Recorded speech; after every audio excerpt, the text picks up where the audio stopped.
zaista ako ja kažem ja želim da bude neko odgovoran, da vidimo ko je kriv za ubistvo 15 ljudi, da vidimo ko su ti ljudi koji su nas gazili, a neko kaže ne, prvo se ti meni izjasni šta misliš o Srebrenici.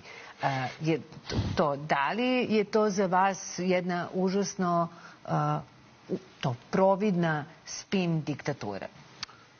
Pa, dve bih vam stvari tu rekao. Jedno je, mislim da taj spin postoji na mnogo mesta i da postoji na mnogim mestima kod nas u okviru našeg protesta, tako da svakog proba da pogodi na neki njegov način. Recimo, kod nas je odjednom mesec dana pre januarskog roka se odjednom potegla ogromna debata o tom januaru i napravljen je pritisak među ljudima. Na drugim fakultetima isto, ali ne u istom momentu, nego ja bih rekao kada je to bilo pogodno.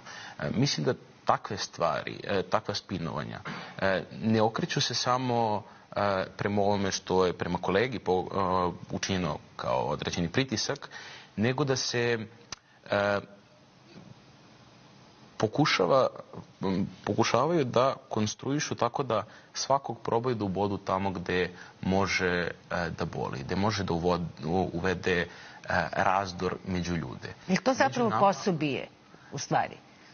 Ne, ja ne ubaci, ja ne mislim prepoznaj, razori. Mislim da fokus koji imamo na BI trenutno u medijima je znatno veći nego što smatram da bi trebalo. Ja smatram, ovo je kompletno moje lično mišljenje, da preko ove teme, iako ja verujem da je kolegu i njegovu porodicu izuzetno loše pogodile druge kolege. Ne, uopšte ne govorim o ovom pojedinačnom, nego mehanizmu razbijanja nekog jedinstva. Kako, čime se služimo? Mi se služimo zajedništvom. Moj trenutni stav da u državi svi kolektivno kao građani se sve manje osjećamo kao građani.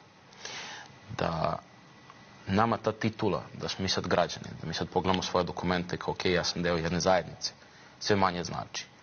I kolege i ja smo s razlogom poneli naše indekse večeras, zato što nama u toku ovog protesta ovi indeksi daju mnogo toga. Oni su trenutno naši pasoši i svakim ulaskom u fakultet pokazat ćete svoj indeks, pokazat ćete da jeste student. Oni će vas deklarisati da ste deo jedne zajednice, da ste vi deo jedne cijeline koje trenutno veruje u nešto dobro. Sad, drugu stvar koju sam htio da vam kažem, pitanje te odgovornosti koju ste rekli. Ako nemate ništa protiv, ja bi, znate kako za pravni fakultet uvijek kažu da mi imamo debele dosta knjige. Ja sam donio jednu našu, ja neću reći debelu, ja ću reći obimnu knjigu. Relativno skoro je izašla naše profesorke Marije Kranikić-Mirić iz obligacionog prava. Profesorka nam ovde u jednoj lekciji objašnjava šta znači objektivna odgovornost. Gde objektivna odgovornost bi bila da niste vi lično radili nešto pa ste odgovorni, nego odgovarate objektivno jer ste vi na toj funkciji, vi ste na toj poziciji, vi ste bili dužni da nešto zaštitite. Profesorka ima jedan pasus koji ja i kolege smo sedele i dugo smo ga gledali, nismo mogli veramo kako je napisano, ako nemate ništa protiv, ja pročitao. Kaže ovako: život u društvu podrazumeva određene rizike.